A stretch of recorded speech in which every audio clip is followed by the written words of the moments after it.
Hello everyone, welcome back to Starkey Farmstead. Okay, so we just had a pretty good spring shower. And I was in the house and I had a bunch of seeds and I'm like, what am I gonna do with all these 5-year-old, 7-year-old seeds and things that I'm just not planting this year in the market garden? Like, what am I gonna do with them? Because, you know, you start to gather seeds and you end up with a ton of them. And you become unsure of what to do with all those unused seeds. Well, I had a brain flash, guys. I was like, okay, so we had a pile of wood that had been sitting here since probably September of 2022. So sitting here for several months. So the ground was covered, which means on my clay, the ground is now going to be softer. And then it's very close to the no-till garden, which is directly behind me. And I'm like, do I really want grass and weeds to grow back this close to my no-till? Or do I want to grow the rabbits their own garden plus a pollinator garden? Ding. So I had basil, parsley, lemon balm, sage. I had some hibiscus. I had some cucumber seeds. I had a couple of gourd seeds, had a whole bunch of turnips and beets and carrots. And I'm like, okay, so it's not too late to plant those things in Louisiana. Oh, I had spinach and lettuce too, guys. So I'm like, all of those things are safe for the rabbits to eat. Plus I had some packets of, like, you know, baby's breath and some really pretty like spring flowers that I had just never gotten around to making a flower bed with. So I mixed them all in that green bowl and I've been soaking them for 5 hours, getting them soft. And what I'm gonna do with this area right here, where you see all the burn area, is I'm gonna grow a pollinator / rabbit garden. Now, if you know anything about gardening, you know that you can burn out weeds and grass right before you garden. It actually gives fertility back to the soil. Well, the cool thing is, if you've ever burnt an area in your yard and then for whatever reason gone and put a shovel back in that soil shortly after, you realize that the earthworms are all up underneath that area, okay? And so they're gonna start bringing all this charred wood, charred plant material. We even put some cardboard boxes over here. They're gonna start dragging that back into the soil. So I was like, how can I add some more fertility to this area and get it ready to be planted? Well, here's the thing. You see this? This is what we garden on. It's pretty much clay. Now this is a little bit more sandy than I'm used to. I'm actually used to that color clay. So underneath where all this wood has been sitting all winter long, the soil is pretty soft, guys, compared to what usually you get with clay. Now it is still pretty clayish and it's still pretty compacted, but the thing is if I cover this area with rabbit manure, leaves, and keep it covered and put the seeds down, they'll begin to turn this area into a really fertile part of my yard, bringing in the pollinators that I'm gonna need to pollinate that 1/4 acre market garden. It's also gonna help to reduce my feed bill for my rabbits because I've been slowly moving them to a more naturalized diet over the past 1.5 years. Now, on our property, you can see that's the pond, there's the main rabbitry. So I'm relatively close to where I wanna garden for them.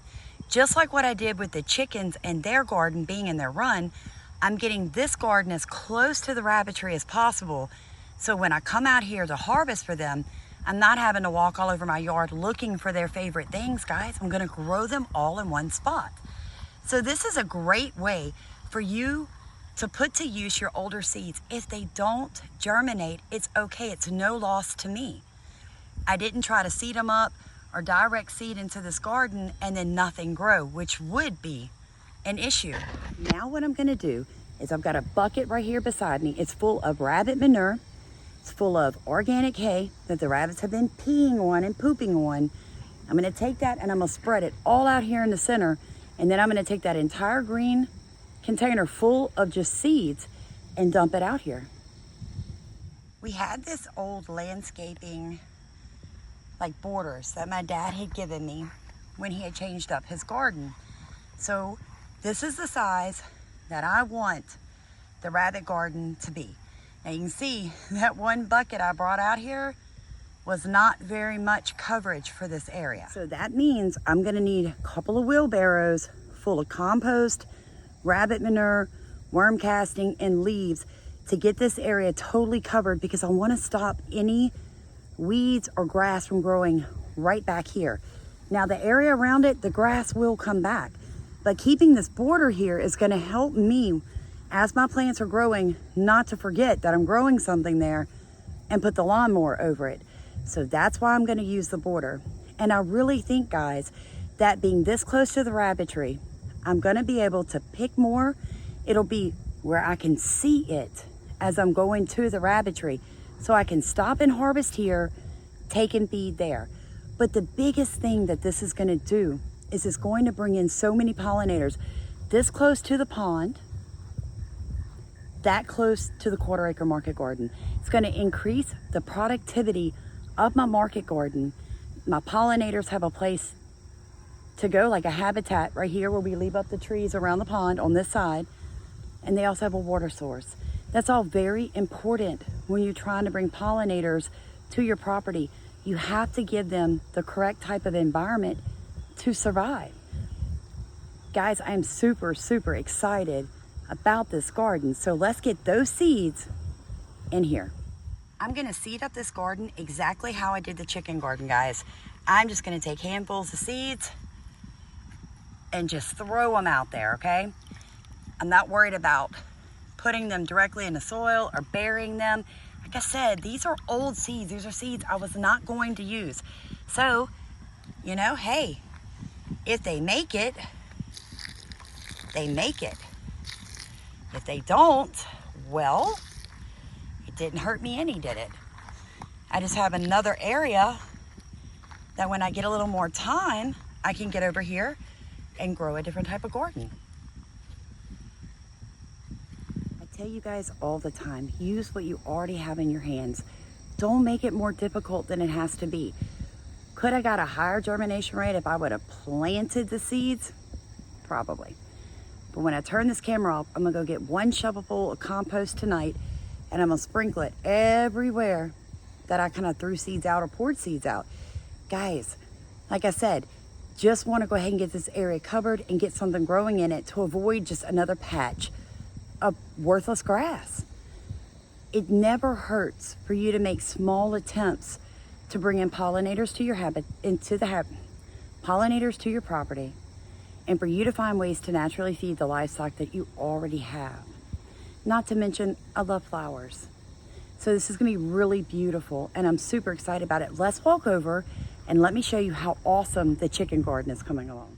You can see now where the compost has been added. Like I said, I didn't put very much, guys, because I'm going to let them go ahead and start seeding up.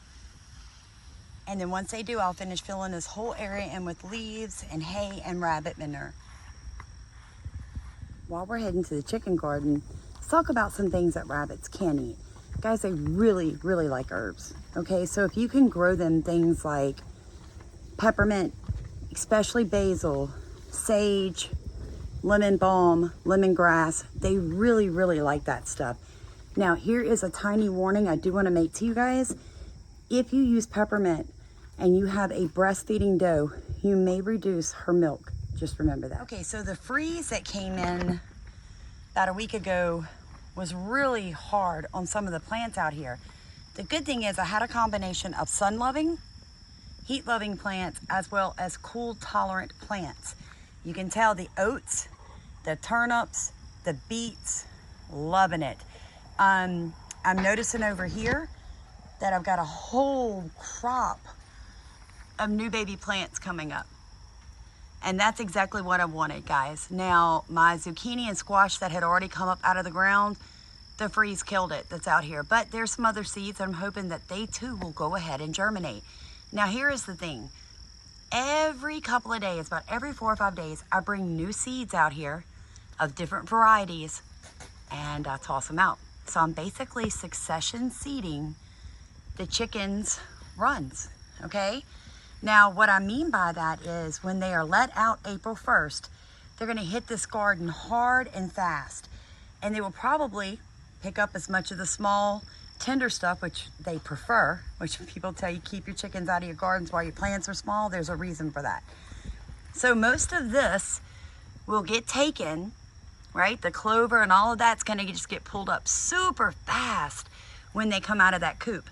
But this taller stuff that I let get established, they will pull the leaves off of the oat, they'll pull the leaves off the turnips and the beets, and basically those plants will survive and they will grow more leaves. So that is the theory behind it, okay? So like I said, there are also several different herbs out here that are growing. There are several different plants, like their tomato, bell pepper.